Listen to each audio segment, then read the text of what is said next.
तो चलिए आज बात करते हैं भारत के इनकम टैक्स सिस्टम में आए एक बहुत बड़े बदलाव की। खास तौर पर उन लोगों के लिए जो सैलरीड हैं। जी हां, हम फॉर्म 16 से फॉर्म 130 के इस पूरे सफर को समझने वाले हैं। तो सबसे पहले सीधा उसी सवाल पर आते हैं जो शायद इस वक्त हर सैलरी टैक्स पेयर के दिमाग में घूम रहा है। क्या अब फॉर्म 16 वाकई नहीं मिलेगा? अच्छा, इस पूरे मामले को ठीक से समझने के लिए हम कुछ जरूरी हिस्सों में बात करेंगे। सबसे पहले बड़ी खबर क्या है, फिर ये बदलाव हुआ ही क्यों, नए फॉर्म 130 में आखिर है क्या, ये मिलेगा कब और कैसे, और हाँ, सबसे जरूरी कि इसके लिए तैयारी कैसे करनी है। तो ठीक है, शुरू करते हैं पहले हिस्से से और सीधा मुद्दे पर आते हैं। तो सबसे बड़ी और ज़रूरी बात यह है कि जो फॉर्म 16 हम सालों से इस्तेमाल कर रहे थे, उसे अब ऑफिशियली नए फॉर्म 130 से रिप्लेस किया जा रहा है। जी हाँ, ये एक बड़ा बदलाव है। और हाँ, ये जानना भी बहुत ज़रूरी है कि ये बदलाव किसी एक ग्रुप के लिए नहीं है, चाहे कोई सेंट्रल गवर्नमेंट में हो, स्टेट गवर्नमेंट में हो या प्राइवेट सेक्टर में। अगर आप एक सैलरीड एम्प्लॉय हैं और आपका टीडीएस कटता है, तो ये बदलाव आप पर लागू होता है। अब सवाल उठता है कि आखिर ये सब किया क्यों जा रहा है, मतलब इस बदलाव के पीछे वजह क्या है। चलिए समझते हैं। देखिए, ये पूरा बदलाव नए इनकम टैक्स एक्ट 2025 के तहत हो रहा है।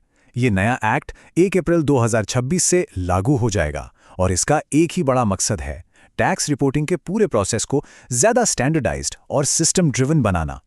तो आसान भाषा में कहें तो सरकार चाहती है कि पूरे देश में टैक्स फाइलिंग का तरीका एक जैसा हो, ज़्यादा ऑटोमैटिक हो।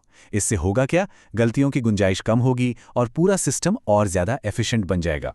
ओके, तो अब आते हैं सबसे प्रैक्टिकल सवाल पर।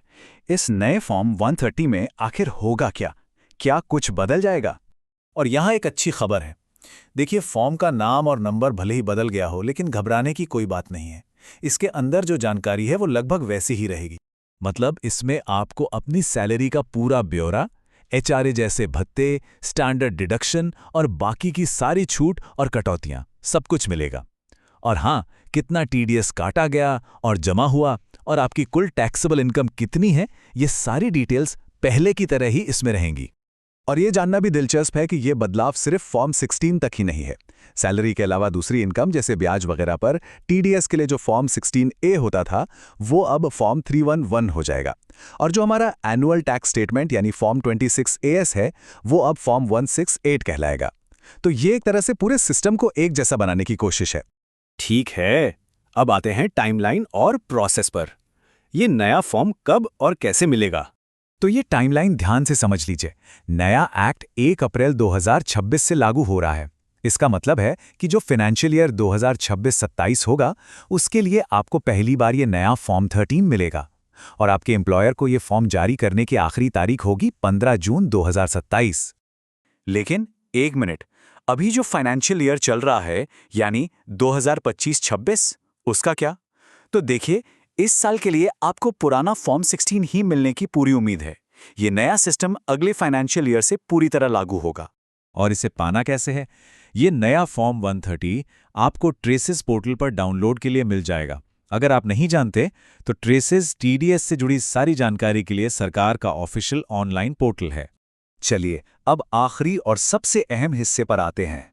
इस बदलाव के लिए तैयारी कैसे की जाए? जैसा कि एक्सपर्ट्स हमेशा कहते हैं, टैक्स के मामले में सुनी सुनाई बातों पर नहीं, बल्कि हमेशा ऑफिशियल और ऑथेंटिक सोर्स से मिली जानकारी पर ही भरोसा करना चाहिए। तो कुछ सिंपल स्टेप्स हैं जिन्हें फॉलो किया जा सकता है। पहला, अपने एम्प्लॉयर या डीडीओ से बात करके कंफर्म करें कि वो इस नए फॉर्मेट के लिए तैयार हैं या नहीं। दूसरा, ट्रेसेस पोर्टल को रेगुलरली चेक करते रहें। और तीसरा, ये मत भूलिएगा कि अपनी डिडक्शंस क्लेम करने के लिए फॉर्म 12BB अभी भी उतना ही जरूरी है।